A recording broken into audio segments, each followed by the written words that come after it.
하나님의 말씀을 저와 여러분이 한 절씩 번갈아 봉독하겠습니다.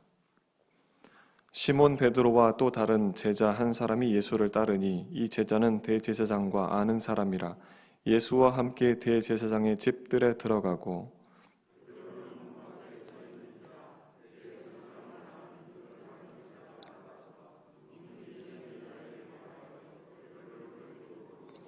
문지키는 여종이 베드로에게 말하되 너도 이 사람의 제자 중 하나가 아니냐 하니 그가 말하되 나는 아니라 하고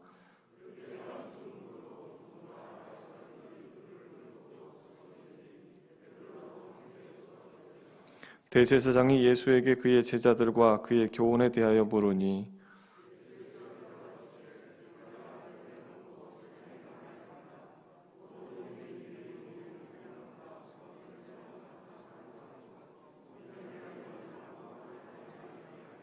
어찌하여 내게 묻느냐 내가 무슨 말을 하였는지 들은 자들에게 물어보라 그들이 내가 하던 말을 아느니라.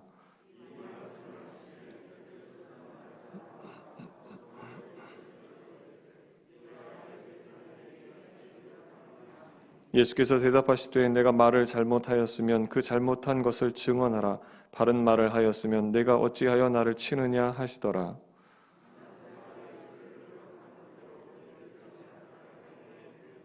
시몬 베드로가 서서 불을 쬐더니 사람들이 묻되 너도 그 제자 중 하나가 아니냐 베드로가 부인하여 이르되 나는 아니라 하니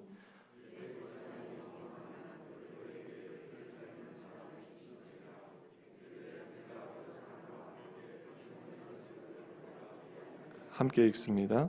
이에 베드로가 또 부인하니 곧 달기 울더라. 아멘.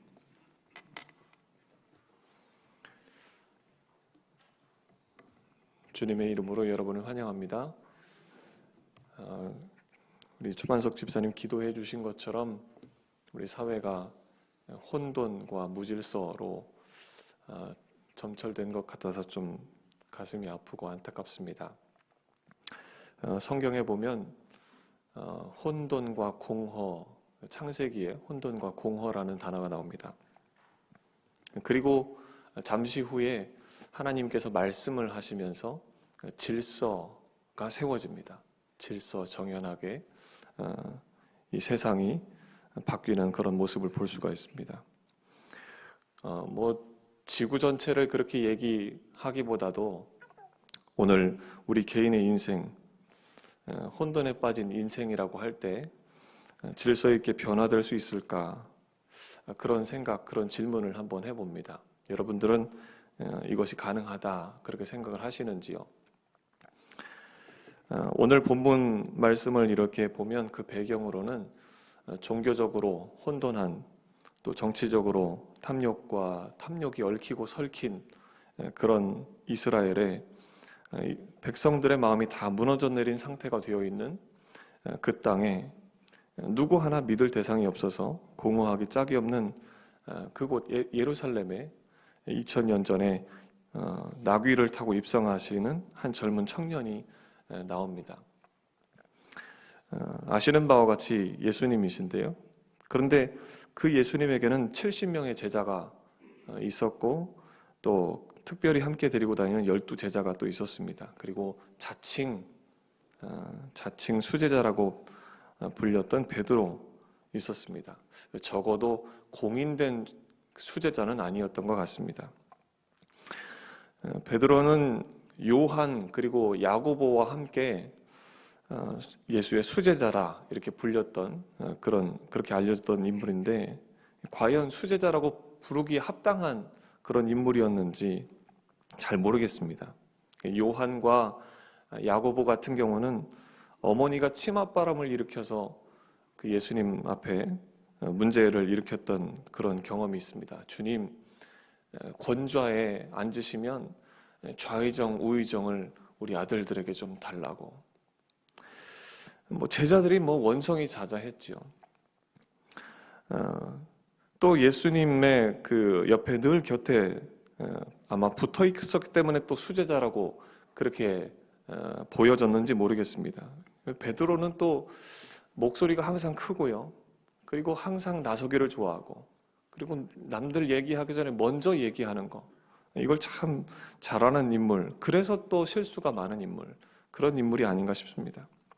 한날은 예수님과 12 제자들이 가이사랴 빌립보에 갔는데 예수님께서 이제 졸업여행을 한번 가자 하면서 이제 가신 겁니다. 팔레스타인 땅은 다 말라 비틀어진 그런 땅인데 이 가이사랴 빌립보는 유독 물이 콸콸 넘치는 곳입니다.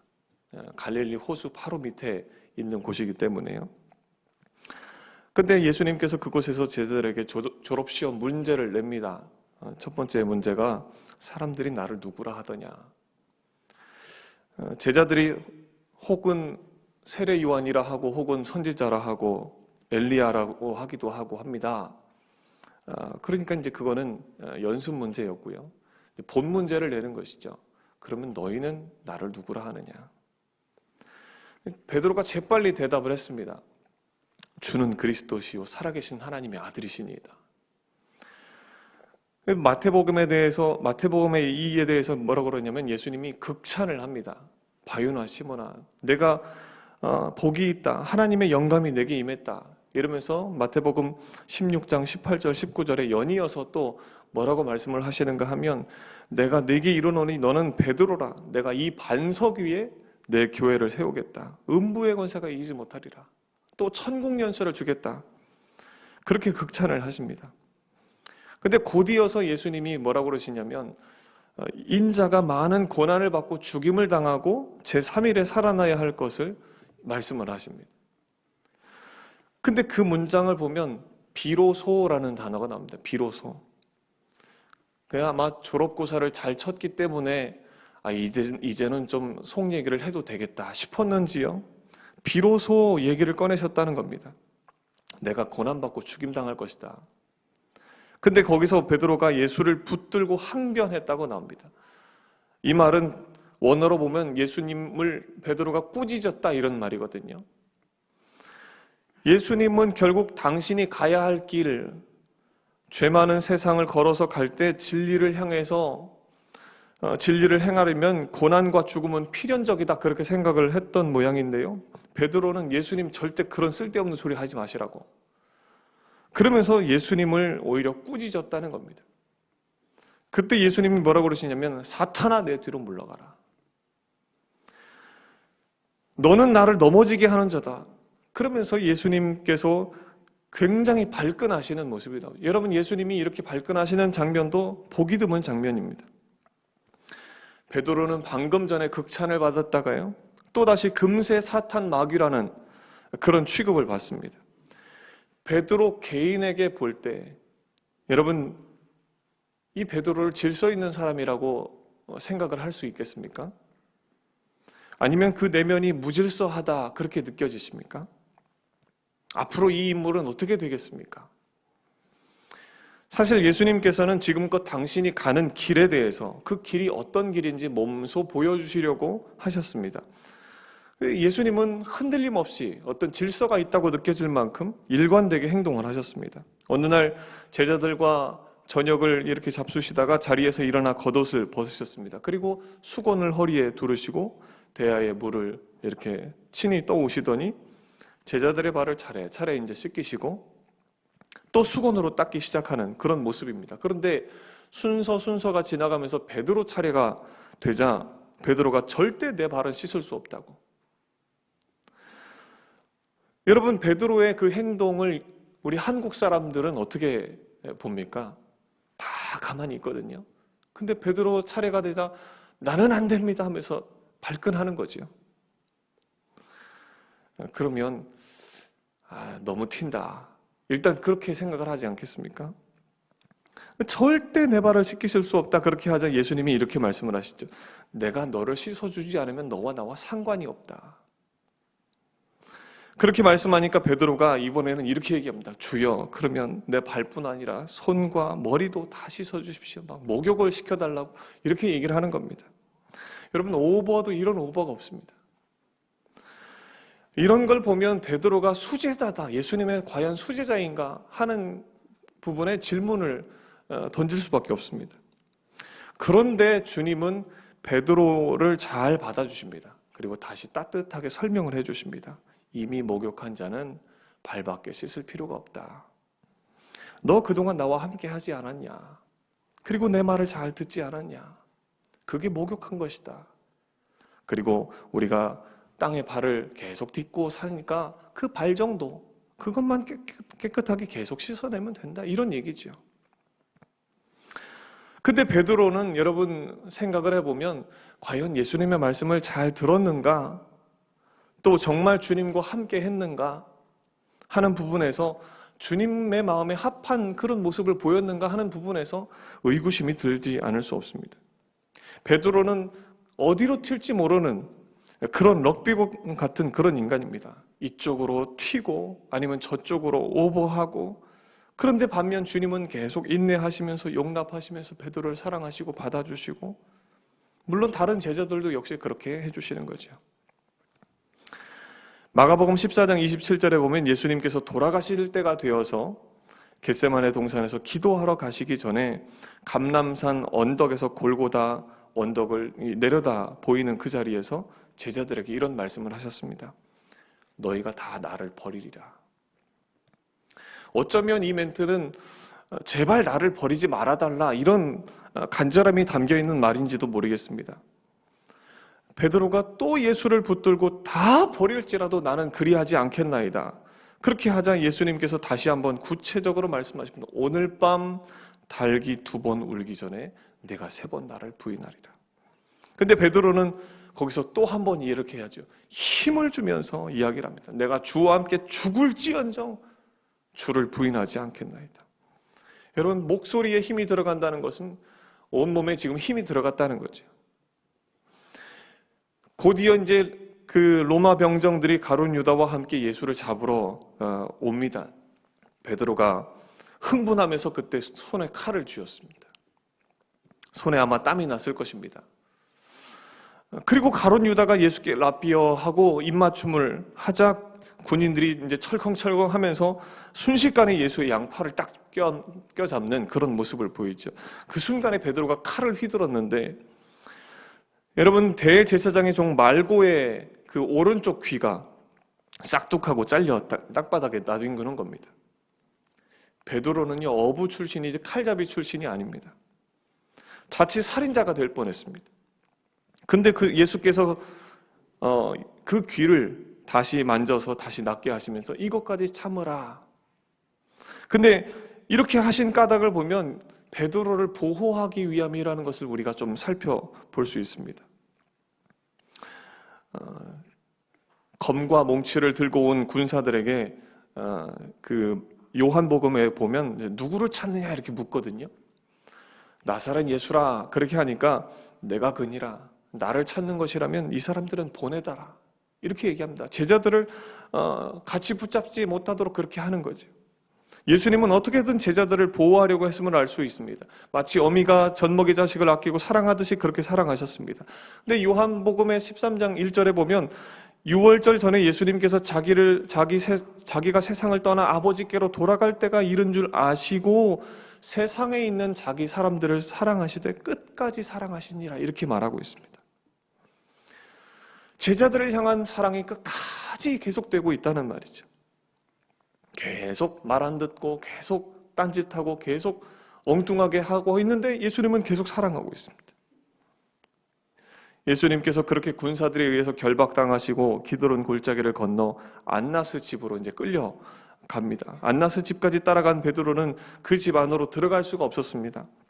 같이 갔던 주님의 사랑하는 제자 요한이죠. 그 제자가 안에 있고 한참 후에 베드로를 안내해서 겨우 들어갈 수 있었습니다. 이 마가복음에 의하면 아랫뜰이 있고 윗뜰이 있다고 그랬는데 그 아랫뜰에서 문을 지키던 그 여자가 또 있었고요. 그리고 이제 윗뜰에서는 예수님이 신문을 당하고 계셨습니다. 근데 이제 베드로가 이제 그렇게 안내를 받아서 들어가는 찰나에 그 여인이, 그 문 지키던 여인이 이렇게 얘기하는 겁니다. 너도 이 사람의 제자 중 하나가 아니냐. 질문을 받자마자 베드로가 뭐 뜨끔하면서 나는 아니라 바로 그냥 입에서 튀어나온 말이 그렇게 되었습니다. 그리고 대답을 하고는 자리를 피하듯이 집 안으로 들어왔습니다. 그리고 이제 이때 베드로가 아랫뜰에서 불을 쬐입니다. 날씨가 좀 추웠던 모양입니다. 그 베드로도 모닥불을 쬐었는데 모닥불 빛에 그 베드로의 얼굴이 가끔 이렇게 환하게 비춰지는 그런 모습으로 나옵니다. 근데 성경을 보면 베드로가 자기는 그 사람의 제자가 아니라고 첫 번째 부인한 이야기와 그 다음 부인한 이야기 사이에 예수님이 신문당하고 계시는 모습을 딱 끼워 넣었습니다. 왜 베드로 이야기를 계속해서 쭉 이어가지 않고 그 사이에 예수님 신문당하는 이야기를 끼워 넣는가? 이건 저자가 어떤 의도를 가지고 있다고 봐야 되겠죠. 요한이 의도를 가지고 이제 문장을 만들었다고 볼 수 있습니다. 그러니까 사실 동시에 일어난 일인데 이 글로는 동시에 일어난 일을 표현하기가 좀 어려우니까 이렇게 끼워 넣기 식으로 동시에 일어났다고 하는 것을 보여주고 있습니다.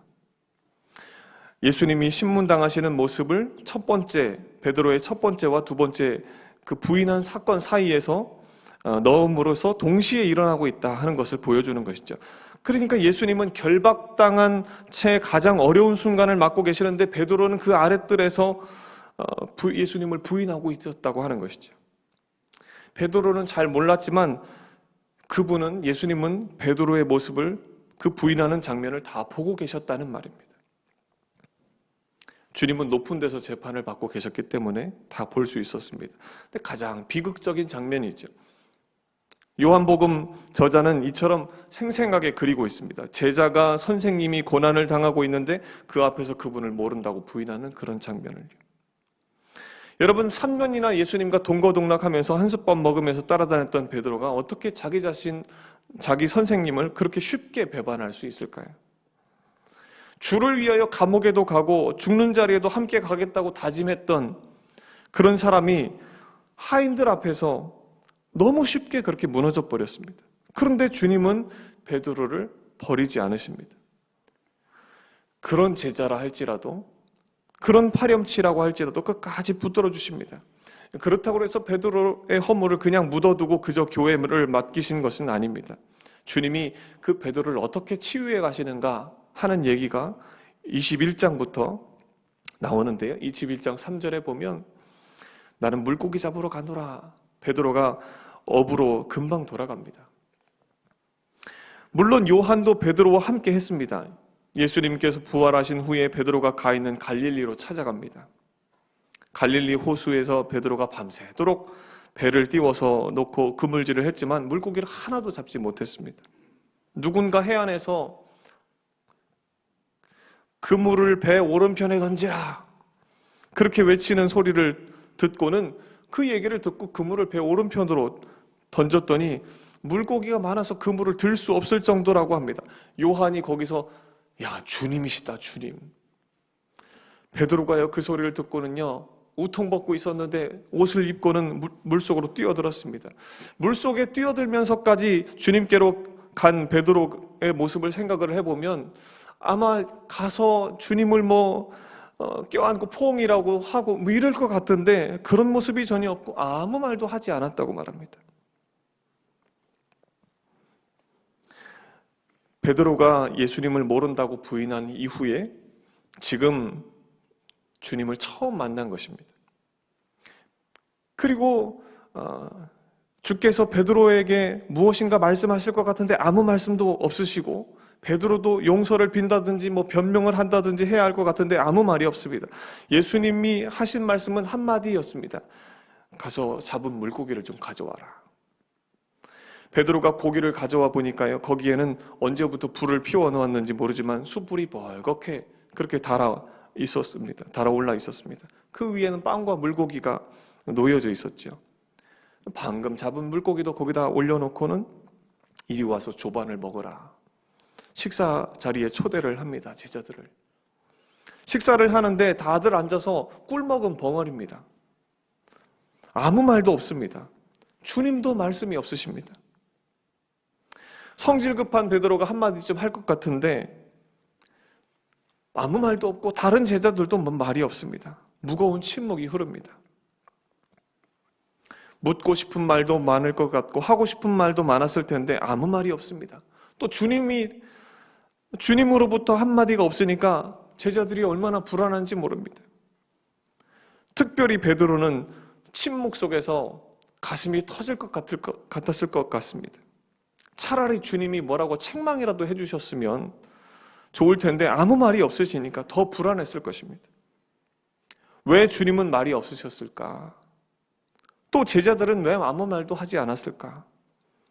주님은 무엇을 생각하셨고 제자들은 무엇을 생각했을까? 그런 질문이 생깁니다. 근데 여기서 이상한 것 하나를 발견합니다. 거기 본문을 잘 보면 여기 놓여 있는 숯불입니다. 이 숯불은 그 단어가 그 가야바의 그 뜰에 있었던 그 숯불, 베드로가 쬐고 있었던 불 쬐던 그 숯불과 동일한 단어입니다.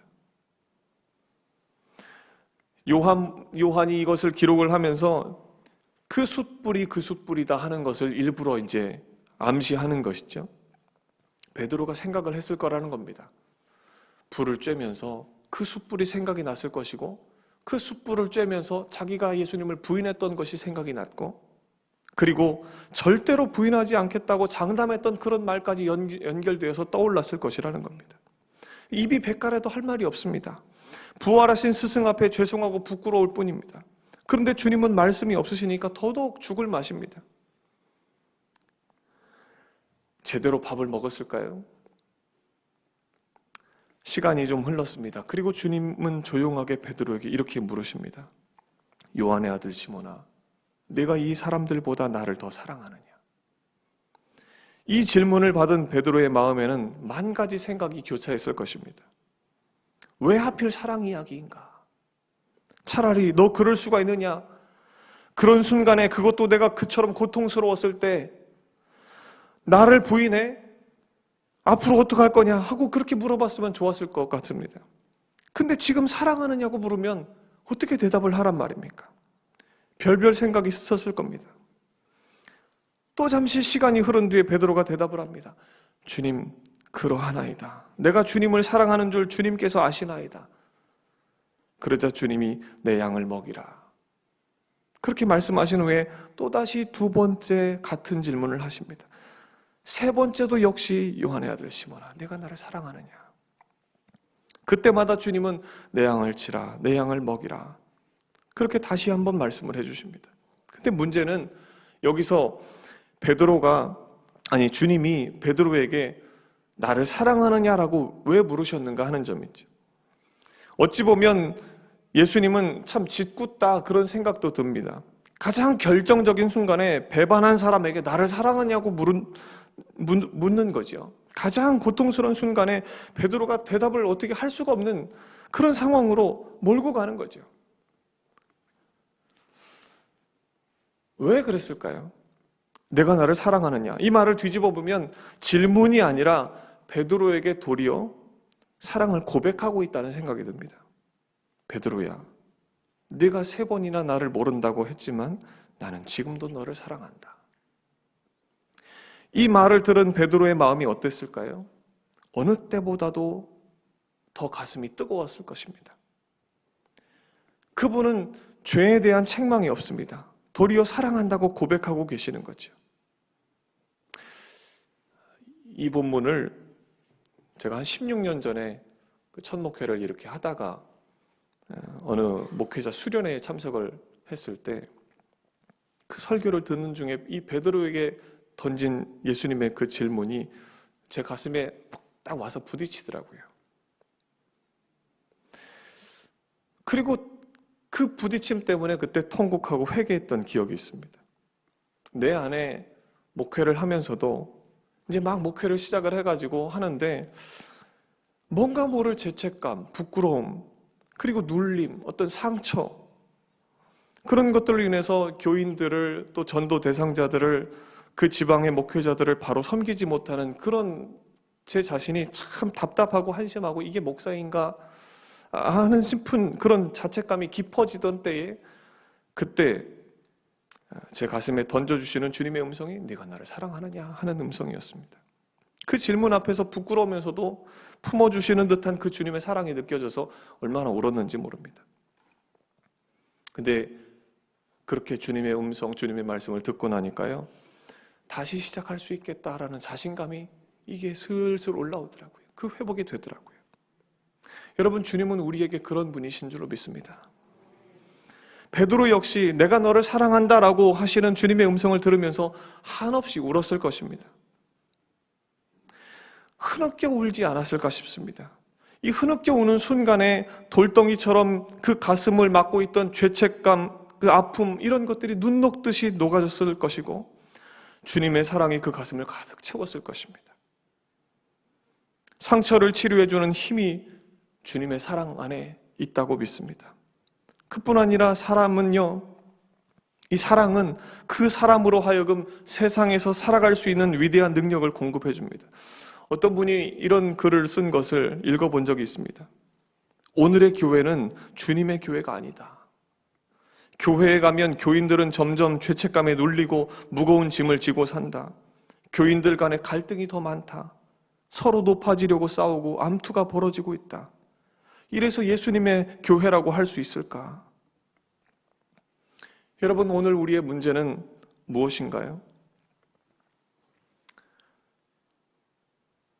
상처가 아닌가 싶습니다. 이 한국이라는 좁은 땅에 사는 우리들 안에 가난의 상처, 어려서 받은 상처, 교회에서 사람들 때문에 받은 상처들로 가득 차 있습니다. 한 학생이 어제 교회 와서 얘기를 하는 중에 모태신앙인데요, 교회 가고 싶지 않다는 겁니다. 왜? 부모님이 교회는 가라고 하는데, 예수는 믿으라고 하는데 집에서요 말하거나 행동할 때 예수 믿는 사람답지 못한 모습으로 우리를 대할 때가 너무 많다는 거예요. 거기서 상처가 돼서 교회 가고 싶지 않다는 겁니다.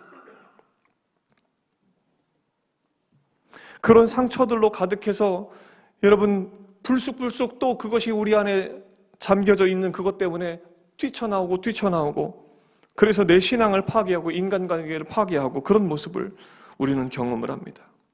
이 상처받은 사람이 교회에 오면 교회에 또 문제가 생깁니다. 교인끼리 만나서 일하다가도 문제가 생기고, 이런 상처들 때문에 우리는 상처를 받고 또 상처를 주면서 믿음 생활을 하고 있습니다. 어떤 분은 남녀 두 사람이 결혼해서 사는 가정에도 사실 두 사람의 남자와 두 사람의 여자, 그래서 네 사람이 살고 있다, 이렇게 말을 합니다. 어려서 상처받은 남자와 여자, 그리고 성년이 된 남자와 여자, 이렇게 넷이서 산다는 말입니다. 성년이 된 남녀가 살 때는 그래도 문제가 괜찮습니다. 그런데 상처받았던 어린아이 둘이 만나면 문제가 커지는 거죠. 여러분, 주님은 오늘도 우리에게 이렇게 말씀하십니다. 내가 너를 사랑한다. 주님은 우리의 상처를 치료하길 원하십니다. 베드로를 치료하시기 위해서 너를 사랑한다, 그렇게 고백했던 것처럼 주님은 우리에게 사랑한다고 말씀하고 계십니다. 가난해서, 억울해서, 또 억울한 일을 당해서 친구나 식구들 때문에, 심지어 교회에서 받은 상처 때문에 지금도 어려움 당하는 분이 혹시 계시다면, 여러분, 주님 앞에 이 시간 진솔하게 내 안에 덮어두었던 상처들을 내어놓으시고, 나를 짓누르던 죄책감, 아무에게도 말할 수 없는 부끄러움, 수치, 그 마음의 아픔을 이 시간 주님 앞에 내어놓고 고백하는 저와 여러분 되시기를 축원합니다. 주님은 우리의 상처를 싸매시기를 원하시고, 그리고 사랑해 주시기를 원하십니다. 그 사랑이 우리를 다시 회복되게 하실 줄로 믿습니다. 기도하시겠습니다.